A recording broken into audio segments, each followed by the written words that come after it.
Hello friends, जैसा कि आप देख रहे हैं यहाँ पे पेन टू पेन की एज और बॉटम फिटिंग के बीच में फ्लैश ओवर हो रहा है। इस वीडियो में हम ये समझेंगे कि ये फ्लैश ओवर हुआ क्यों है। ये फ्लैश ओवर होने का रीज़न आप जैसा कि देख रहे हैं कि पेन टू पेन की एज जो है, ये जो एज है ये इस डीए के बॉटम फिटिंग के पास में आ गई है।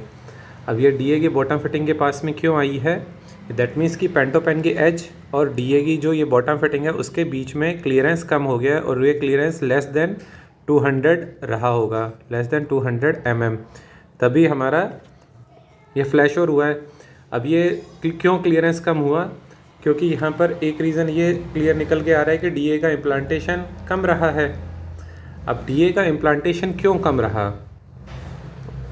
हो सकता है कि यहाँ पर कंस्ट्रक्शंस के द्वारा फर्स्ट टाइम ये काम किया हो और ये फर्स्ट टाइम ही ट्रेन चली हो।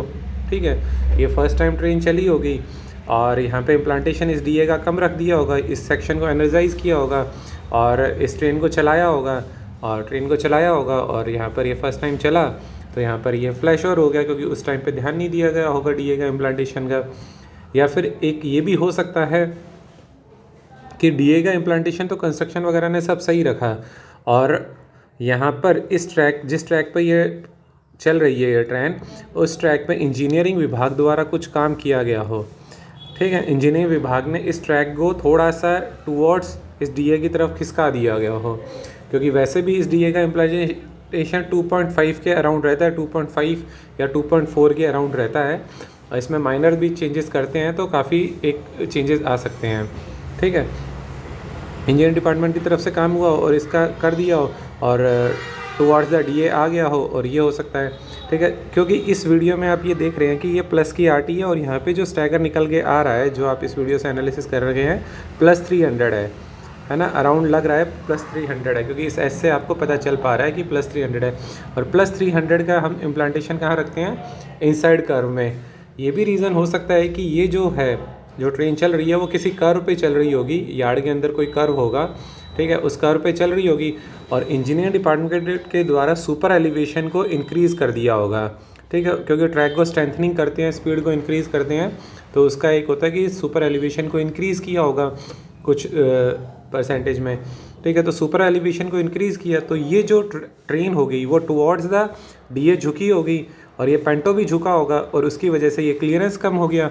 उस क्लियरेंस के कम होने की वजह से ये फ्लैश ओवर हुआ। ठीक है, एक तो ये रीज़न हो गया। और ऐसा फ्लैश ओवर कुछ केसेस इसमें भी देखा जाता है कि ये जो पेंटो होता है, ये तो इस वीडियो से क्लियर आ रहा है कि ये शायद AM12 पेंटोग्राफ हो या फिर इसकी जो विड्थ होती है वो होती है 1800 mm। ठीक है, पेंटोग्राफ जो ये नॉर्मल ये हाई रीच पेंटोग्राफ नहीं है, ये लो रीच पेंटोग्राफ ही क्लियर हो रहा है इस वीडियो से ही। ठीक है, तो ये 1800 mm है। बट कुछ केसेस में ऐसा भी देखा गया है कि जहाँ मतलब टावर कार चेकिंग होती है लो रीच पेंटोग्राफ से, यानी कि जैसे टावर कार पे फिटेड होता है पेंटोग्राफ 1800 mm का पेंटो पेन की विड्थ होती है। पेंटो पेन की विड्थ आई होप आपको पता होगी कि जिस तरीके से इस तरीके से ये पेंटो होता है पूरा, या इस वीडियो से यहाँ से इस पेंटो के एस से इस पेंटो के एस तक। ठीक है, पूरा एज टू एज जो लेंथ होती है उसे हम पेंटो पेन की विड्थ बोलते हैं, ये 1800 mm होती है। बट ये जो हाई रिच पेंटोग्राफ है उस केस में ये पेंटो पेन की विड्थ हो जाती है 2030 mm। ठीक है, तो जब हमारे पास में टावर कार चेकिंग के दौरान था लो रिच पेंटोग्राफ यानी 1800 mm वाला और पहली बार ट्रेन चला दी 2030 mm वाली, और उस टाइम पे हम उस चीज़ को ऑब्जर्व नहीं कर पाए।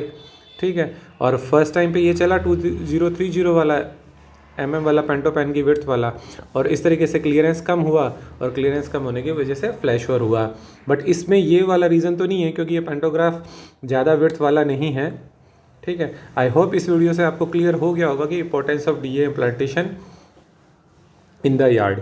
Thank you.